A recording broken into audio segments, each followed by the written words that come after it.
जी, हमारे साथ पीकेडी नाम्बियार भी जुड़ गए हैं, राजनीतिक विश्लेषक हैं। नाम्बियार साहब, पीएम ने जो अभी लोकसभा में कहा है, हम उस पर बातचीत कर रहे हैं। नवीन उपाध्याय से हमने बात की।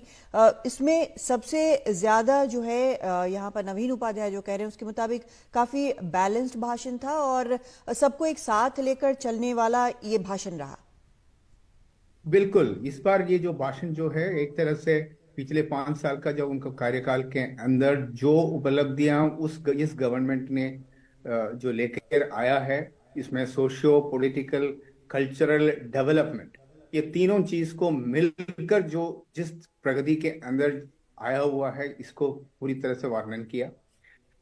मैं समझता हूँ कि इस तरह का जो वर्णन जब तभी कर सकते हैं कि जब वो एक गवर्नमेंट इतना डेवलपमेंट ओरिएंटेड काम किया हुआ तब।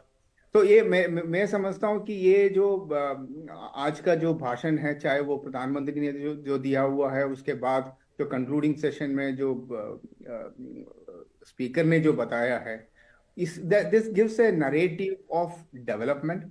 और डेवलपमेंट में चाहे आर्टिकल 370 हो, चाहे राम मंदिर हो, चाहे हर तरह का जो चीज है। मैंने जिसलिए पहले शुरू में ये बोला कि सोशियो कल्चरल पॉलिटिकल, मैं ये भी बताता हूँ कि मोदीनोमिक्स, जो मोदी का जो एक इकोनॉमिक्स है, जो इंक्लूसिव वेलफेयर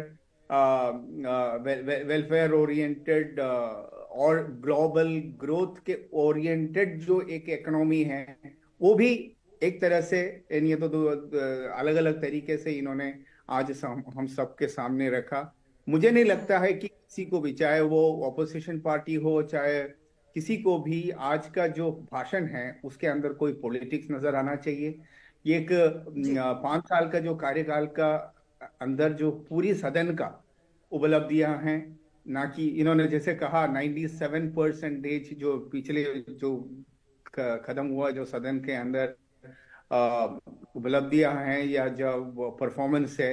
तो मुझे लगता है कि दैट भारत एक विकसित देश बनने जा रहा है और विकसित उस यात्रा में है, चाहे G20 हो, चाहे हमारा जो डिजिटल पेमेंट इकोनॉमी हो। हर तरह से एक अच्छे एक माहौल जो प्रधानमंत्री जी और उनका गवर्नमेंट ने हमें जी। सामने रखा है। मुझे लगता है कि दैट आने वाला जो टाइम, अगले जो जिसमें तो मोदी जी ने तो 2 3 4 5 बार बता चुका हूँ, अगली बार भी मैं ही आने वाला हूँ अगला, जो उस तरह के लिए हाँ, भी अगले एक तरह 25 से। साल के बारे में अब बात कर रहे हैं। चुनाव से कुछ लोग घबरा रहे हैं, ऐसा भी उन्होंने कहा। हालांकि